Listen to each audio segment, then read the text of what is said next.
Assalamualaikum warahmatullahi wabarakatuh. Perkenalkan, nama saya Imro'atus Sa'diyah. Saya mahasiswi dari Universitas Negeri Malang dari Pendidikan Kepelatihan Olahraga. Di sini saya akan menjelaskan tentang materi latihan fisik.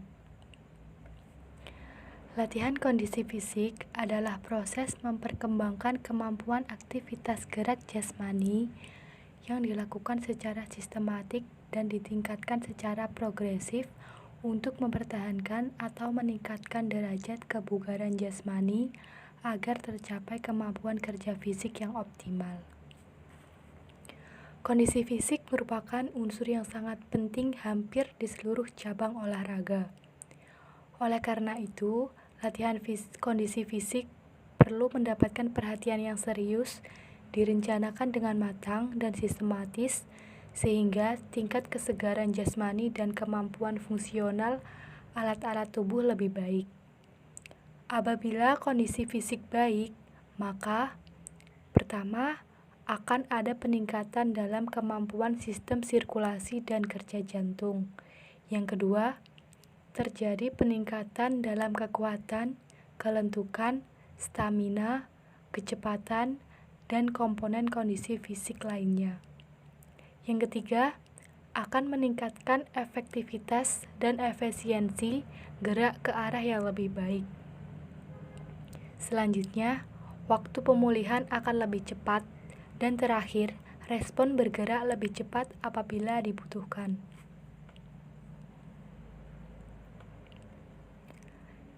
Di sini juga ada unsur-unsur penting yang terkandung dalam latihan kondisi fisik.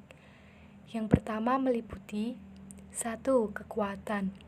Kekuatan adalah kemampuan otot untuk melakukan kontraksi guna membangkitkan tegangan terhadap suatu tahanan. Latihan yang sesuai untuk mengembangkan kekuatan ialah melalui bentuk latihan tahanan. Kontraksi otot yang terjadi pada saat melakukan tahanan atau latihan kekuatan terbagi dalam 3 kategori, yaitu yang pertama, kontraksi isometrik, yang kedua, kontraksi isotonik, dan yang ketiga, kontraksi isokinetik. Selanjutnya ada daya tahan. Daya tahan adalah kemampuan seseorang untuk melakukan kerja dalam waktu yang relatif lama. Daya tahan terbagi atas 1. Daya tahan otot, dan yang kedua, daya tahan jantung, pernapasan, dan peredaran darah. Yang ketiga ada kelentukan. Kelentukan adalah kemampuan seseorang untuk dapat melakukan gerak dengan ruang gerak seluas-luasnya dalam persendiannya. Faktor utamanya yaitu bentuk sendi, elastisitas otot, dan ligamen. Kelentukan dapat dikembangkan melalui latihan peregangan yang modelnya terdiri atas 1.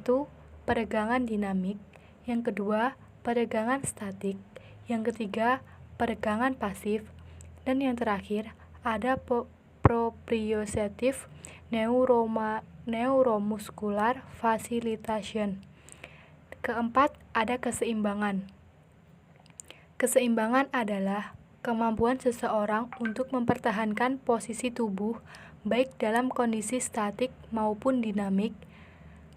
Dalam keseimbangan ini, yang perlu diperhatikan adalah waktu refleks, waktu reaksi, dan kecepatan bergerak.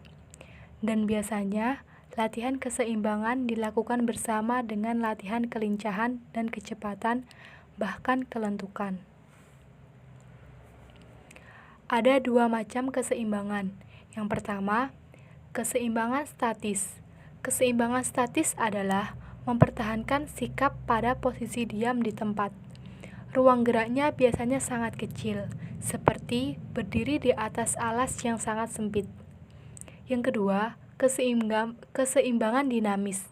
Keseimbangan dinamis adalah kemampuan seseorang untuk mempertahankan posisi tubuhnya pada waktu bergerak, seperti sepatu roda, ski air, dan olahraga sejenisnya.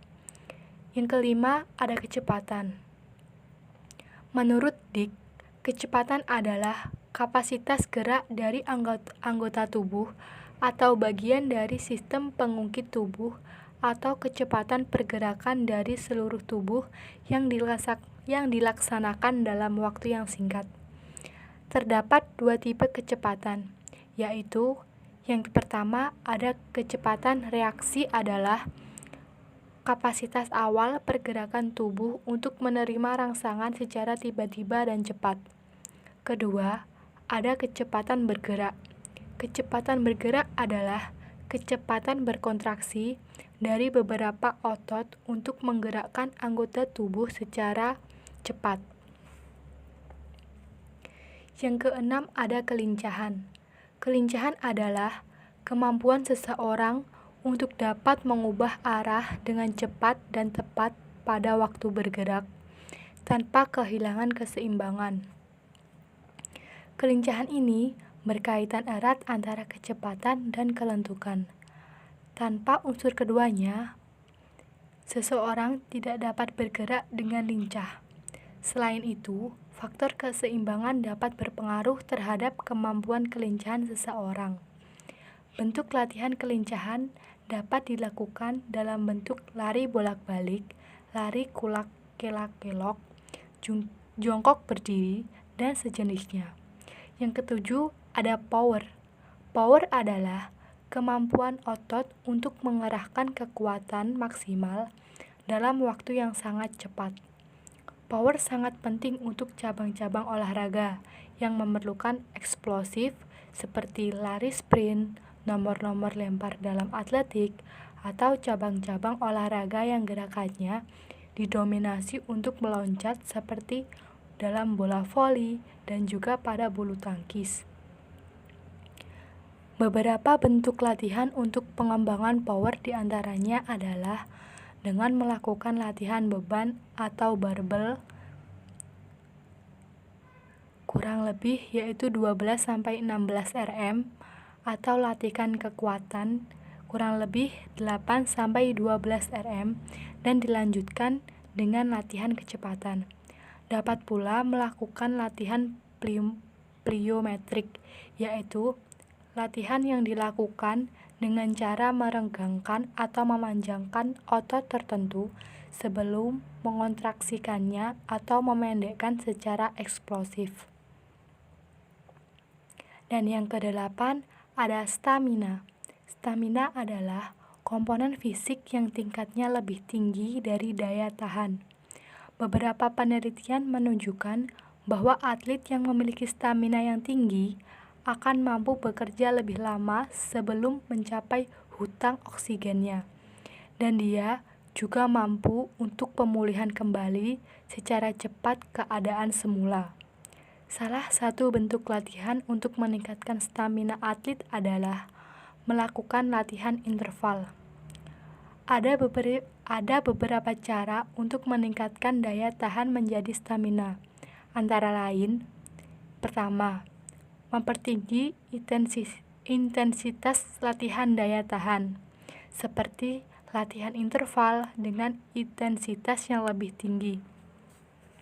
Yang kedua ada memperjauh jarak lari atau renang dengan tetap memperhatikan tempo yang tinggi.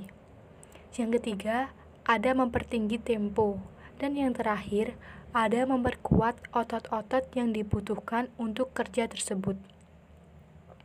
Nah, yang kesembilan di sini ada koordinasi. Koordinasi adalah suatu kemampuan biomotorik yang sangat kompleks. Menurut Bompa, koordinasi erat kaitannya dengan kecepatan, kekuatan, daya tahan, dan kelentukan.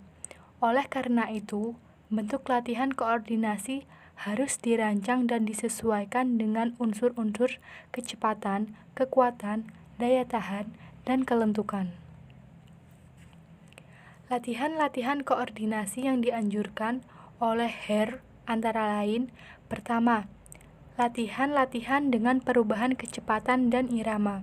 Yang kedua, latihan-latihan dalam kondisi lapangan dan peralatan yang berubah-ubah. Yang selanjutnya, ada kombinasi berbagai latihan senam, kombinasi berbagai permainan, latihan-latihan untuk mengembangkan reaksi, lari halang rintang dalam waktu tertentu, latihan di depan kaca, latihan keseimbangan, latihan mata tertutup. Melakukan gerakan-gerakan kompleks pada akhir latihan. Latihan keseimbangan segera setelah melakukan koprol beberapa kali atau setelah berputar-putar di tempat. Latihan sirkuit. Untuk dapat melatih atau berlatih secara efisien adalah melalui latihan sirkuit. Karena dalam latihan sirkuit ini akan tercakup unsur-unsur terlatih seperti kekuatan otot, ketahanan otot, kelentukan, kelincahan, keseimbangan, dan ketahanan jantung paru. Dan latihan-latihan ini harus merupakan siklus, sehingga tidak membosankan. Dalam satu sirkuit, biasanya ada 6-15 pos. Latihan sirkuit ini sangat bermanfaat apabila ketersediaan waktu untuk pembinaan kondisi fisik secara menyeluruh kurang memadai. Misalnya, waktu yang tersedia untuk mempersiapkan diri menjelang suatu pertandingan hanyalah 1-2 bulan saja. Sudah jelas waktu yang sebegitu kurang memadai untuk pembinaan kondisi fisik. Maka dari itu, latihan sirkuit merupakan latihan alternatif untuk mengondisikan program latihan dengan ketersediaan waktu yang kurang tersebut. Keuntungan berlatih dengan cara sirkuit diantaranya adalah: pertama, meningkatkan berbagai komponen kondisi fisik secara serempak dalam waktu yang relatif singkat. Yang kedua, setiap atlet dapat berlatih sesuai dengan kemajuannya masing-masing. Yang ketiga, setiap atlet dapat mengobservasi dan menilai kemajuannya sendiri. Selanjutnya, ada latihan mudah diawasi. Terakhir, hemat waktu dan dapat dilakukan oleh banyak orang sekaligus. Akan tetapi, kelemahannya adalah beban latihan tidak bisa diatur secara optimal sesuai dengan beban pada latihan khusus. Maka, setiap unsur fisik tidak dapat berkembang secara maksimal kecuali stamina.